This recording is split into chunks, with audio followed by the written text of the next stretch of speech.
सभी आदरणीय भाई बहनों को मैं नमस्कार करता हूँ और आपके आगमन के लिए मैं आपका आभार व्यक्त करता हूँ।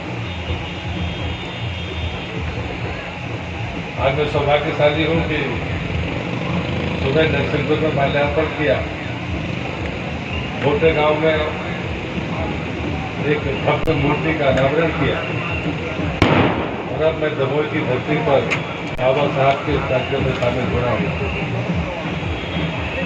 एक वो सुखद संयोग रहा है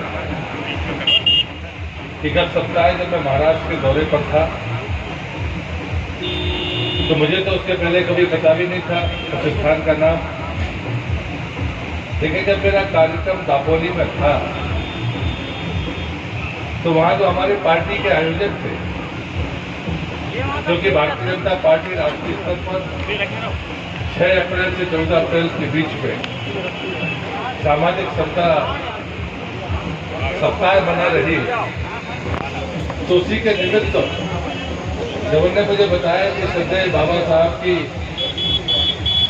धर्मपत्नी, जिन्होंने बाबा साहब को आगे बढ़ने के लिए संकल्प के साथ सहयोग किया, और जिनके आगे लिखा गया है त्याग माता रमाबाई अंबेडकर, उनकी जन्मस्थली पर मुझे जाने का सौभाग्य प्राप्त हुआ। और मानंद शायद पार्टी ने अगर मुझे रत्नागिरी के जिले में न पहुंचाया होता तो शायद मैं जीवन में कभी उस स्थान पर जा नहीं सकता। आज भी उस गांव की आबादी कुल 200 है, पंचायत की आबादी 3000 है, लेकिन जो वो मानंद गांव है उसकी आबादी कुल 200 है। लेकिन एक सुंदर सा मंदिर वहां पर बना हुआ है, जहां भगवान बुद्ध की प्रतिमा है, बाबा साहब की प्रतिमा है और त्याग मूर्ति माता रमाबाई जी की वहां पर प्रतिमा है। तो कई बार ये चीजें संयोग होती है और मैं ये मानता हूं कि आज जिस प्रकार से सारे समाज में हमारी अपनी जिम्मेदारियां हैं, उन जिम्मेदारियों के प्रति हमें सजग होने की जरूरत है। बाबा साहब के संदेशों को अगर हम आत्मसात कर सके, अगर हम उन्हें जन जन तक पहुंचा सके, तो ये बाबा साहब को सच्ची श्रद्धांजलि होगी। बाबा साहब ने सबसे पहले यही कहा था कि पहले शिक्षा ग्रहण करो, अगर शिक्षित हो जाओगे तो तुम अपने अधिकार पा सकते हो और तुम्हारे अधिकार को छीन नहीं सकता। ये बाबा साहब ने तब कहा था जब 100 वर्ष पहले की ये बात। मुझे लगता है कि हम एक और बात को जिम्मेदारी के साथ कहना चाहता हूँ, ये दलगत मंच नहीं है, लेकिन एक बात का सौभाग्य हमको प्राप्त है कि जो भी बाबा साहब के पंचतीर्थ है, जिन्हें पंचतीर्थ माना गया, उनका जन्मस्थान महू में है। अगर वो आज दिव्य और भव्य है तो उसका अगर निमित्त कोई बन सका तो मैं गर्व के साथ कहता हूँ कि वो मेरी मध्य प्रदेश की सरकार थी जिसने उसको भव्यता प्रदान की। उनकी जो दीक्षा भूमि है नागपुर, जब हमारी येतु की सरकार मध्य प्रदेश में महाराष्ट्र में थी तब उसको वो भव्यता मिली जिसकी वो हकदार थी। अगर मैं नागपुर में जहां पर उनका समाधि स्थल है, अगर मैं उसकी भव्यता की बात करूंगा तो आज मैं श्रद्धेय अटल बिहारी वाजपेयी को नमन करता हूं, जिन्होंने मुंबई की उस समाधि को वो स्थान दिया जिसके वो हकदार थे। जहां तक सवाल जब उन्होंने संविधान की रचना की और दिल्ली में जब उनका राजकीय समय था तो वो अलीपुर के एक स्थान पर एक मकान में वहां पर रहकर उन्होंने जिस प्रकार से संविधान को गढ़ा, वो संविधान गढ़ने के स्थान है अलीपुर, वो चौथा तीर्थ है, उसको लेकर खरीद कर वो भव्यता देने का काम अगर किसी ने किया तो वो कैसे की सरकार ने किया। और 5वां स्थान था जहां प्रदेश में उन्होंने अपने अध्ययन को किया। जब उसको खरीदने की बात आई तो मैं महाराष्ट्र के तत्कालीन मुख्यमंत्री देवेंद्र फडणवीस का धन्यवाद करता हूं उन्होंने सौदा नहीं किया। उन्होंने कहा जो कीमत तय होगी महाराष्ट्र सरकार उसको चुकाएगी, लेकिन वो पंचतीर्थ पूरे होने चाहिए। मित्रों, कई बार निमित्त होता है, संयोग होता है, कोई चाहकर नहीं कर पाता, कई बार आपको उसका श्रेय मिल जाता है, ये कहा जाता है। लेकिन मैं आपसे विनती करता हूं कि पंच तीर्थों की रचना को हमें सिर्फ देखना भर नहीं चाहिए, हमें उसका आकलन भी करना चाहिए। मैं पहली बार सांसद बना था 1989 में। ये बात इतिहास के हिस्से है। छबीराम जी अरगल मुरैना के सांसद होते थे भारतीय जनता पार्टी। छबीराम जी क्रांतिकारी नेता थे, घाटी नेता जिसको कहते हैं कि आरक्षण की बैसाखियों पर चढ़कर वो सांसद नहीं थे, ये मैं कह सकता हूं। जब हम लोगों ने सेंट्रल हॉल में देखा तो सेंट्रल हॉल में डॉक्टर अंबेडकर का चित्र नहीं था। मैंने उनसे कहा कि वो दस्तखत कर देते हैं, तो हमें अंदाजा नहीं था कि हमारे हस्ताक्षर इतने महत्वपूर्ण हो जाएंगे। और हम तमाम मध्य प्रदेश के सांसदों ने सिर्फ दस्तखत करके वो अभियान चलाया। और हमें गर्व है कि वो उनका तेज चित्र अगर सेंट्रल हॉल में लगा तो उसका एक हस्ताक्षर प्रहलाद पटेल का भी है। इस बात का मुझे गर्व है। ये चीजें मैं इसलिए कह रहा हूं, जब उपयोग करने के लिए तमाम बातें ना करें, हम कहीं ना कहीं तथ्यों के आधार पर बातें करें कि जो वर्ग समाज सेवा का काम करता रहा, पुरुषार्थ से अपना जीवन जीता रहा, वो अलगाववाद के भाव से ग्रस्त क्यों? कहीं ना कहीं तो गलतियां हुई हैं, और गलतियों को ठीक करने के लिए सिर्फ भाषण महत्वपूर्ण नहीं है। गलतियों को ठीक करने के लिए आपको अपने आचरण में सुधार करना होगा। और इसलिए मैं कहता हूं, आज मैं गोटेगांव जो मेरी जन्मभूमि है, वहां पर एक भव्य कार्यक्रम था जिसमें जो संख्या की दृष्टि से भी महत्वपूर्ण था और बाकी दृष्टि से भी महत्वपूर्ण था। लेकिन मैं हमेशा कहता हूं कि जब कभी कार्यक्रम करना है तो उसको रस्मदाई की मत कहिए। एक दिन मैं ट्विटर पर पढ़ रहा था, जब मैंने कहीं पत्थर उठाई तो मेरे खिलाफ तो कोई निगेटिव कमेंट आता नहीं है, लेकिन कहीं एक कमेंट आया, उसमें लिखा था कि अरे आप तो शायद या तो मेरे बारे में जानते नहीं होंगे, जैसे नेताओं के बारे में राय होती है वही करते होंगे। तो उन्होंने उसमें लिखा कि लोग तो लूटते रहते हैं और यहाँ पर वोटों के लिए पत्थर उठाते हैं। ये जो मानसिकता है, उसमें नाम नहीं है, वो पता समझ में नहीं आया कि व्यक्ति कौन है, लेकिन बाद में उन्होंने अपना वो डिलीट कर दिया, जो भी शायद उनके खिलाफ कुछ कमेंट्स गए होंगे। बिना जाने किसी के बारे में राय बनाना, ये ठीक नहीं। कई बार हमें ये लगता है, जैसे मैं ये चीज मानता हूं कि हम इतिहास को शायद 100-200 साल पुराना ही मान रहे। इतिहास हमारा 100-200 साल पुराना नहीं है, इतिहास हमारा हजारों साल पुराना है। जब ये बात कहता हूं तो मैं कहता हूं रविदास जी को याद करो। रविदास ऐसे संत थे जिनकी गुरु पड़ा और उनके कहने की जरूरत नहीं। लेकिन संत रविदास की शिष्या थी मीराबाई। मीराबाई का नाम कहने के बाद मुझे कुछ बोलने की जरूरत नहीं है। जिस मीराबाई ने अपना महल छोड़ा और गुरु बनाने का मौका आया तो संत रविदास के अलावा कोई दूसरा मिला नहीं। और जहां तक सवाल संत रविदास जी का है, इस परंपरा पर चलकर हम कभी भी उन ऊंचाइयों को छू सकते हैं, लेकिन बीच का कालखंड जातिवाद का कालखंड है, छुआछूत का कालखंड है, लिंग भेद का हमारा कालखंड है। इस कालखंड में जो कलंक लगे हैं उन्हें ठीक करने के लिए समाज के हर वर्ग को कुछ ना कुछ करना होगा। और अगुवाई अगर करनी है तो उन ताकतवर लोगों को करनी होगी जो पदों पर बैठे हैं, जो अगुवाई करते हैं समाज की, और सामाजिक कार्यकर्ता हो या राजनीतिक कार्यकर्ता हो, उन्हें तय करना पड़ेगा उनका आचरण इस खाई को पाट पाएगा कि नहीं पाट पाएगा। हमारी परंपराओं को अगर टकराने की अगर परिस्थितियां निर्मित हुई तो कोई ना कोई तो जरूर जवाब देगा, और इसका लाभ हमारे वो लोग उठाते हैं जो देश और समाज को कमजोर करना चाहते हैं। और इसे जब मैं देखता हूं कि प्रधानमंत्री जो स्वच्छाग्रही थे, जो सेवाग्रही थे, उनके पैर जब धोते हैं तो सीधा संकेत है कि सेवा करने वाला राजसत्ता के पद से बड़ा होता है। ये संदेश जब दिया जाता है तब हमें तय करना होता है, लेकिन ये दिखावा नहीं होता।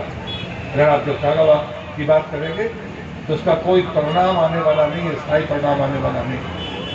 और फिर दूसरी बात कही थी भारत में बाबा साहब ने कि न व्यसन आदमी को कमजोर करता है, उससे दूरी बनाने की जरूरत है।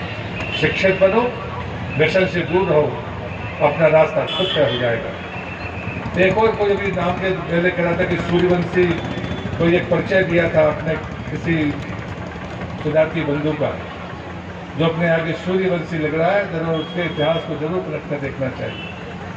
मैं अपने गांव के बारे में जानता हूं कि मैं वही उदाहरण दूंगा।